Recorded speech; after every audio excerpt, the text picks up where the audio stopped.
వెళ్ళి ఆ దుకాణం దాటుతూ అంటున్నాడు, చవి చూడను ఫలములనే. ఆ దుకాణం దాటుతున్నాడు, నేను ఈ పళ్ళు రుచి చూడాలన్నా అని అంటున్నాడు. అప్పుడు ఆ దుకాణందారుడు అంటున్నాడు, చవి చూచిన పళ్ళురాలు చక్కగా ఉన్నా. అంటే ఆ దుకాణందారుడు ఉద్దేశం ఏంటంటే, ఆ అరటి గెలలో నుంచి ఒక్క పండును తీస్తే పండ్లన్నీ రాలిపోతాయి కాబట్టి నువ్వు వచ్చిన దారి బట్టే వెళ్ళిపోయా అని ఆ దుకాణందారుడు అంటాడు. ఆయన ఉద్దేశం అది. కానీ కదా అనుకుంటాడు, అరే నీకు వీడు పళ్ళు రాలిపోతే అన్నాడు వీడు అనుకోండి, మళ్ళా కదా అంటాడు, కవి నేను కనుల జనవా.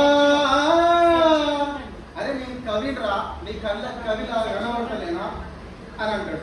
అయితే అప్పుడు ఆయన అంటాడు దుకాణందారుడు, కవివైతే సంగనాకు గంటం వేలా. అంటే గంటం లేదు కవివైన సంకనాకు. అంటే సంకనాకు అంటే మనకు భూపదం లాగా వినబడుతుంది, కానీ కవి అయితే సంకలో ఆకేది మరియు ఆ గడ్డం ఏది అని అంటాడు. ఇది తెలుగు భాష యొక్క రూపకం. ఇది కందపద్య రూపంలో ఇద్దరు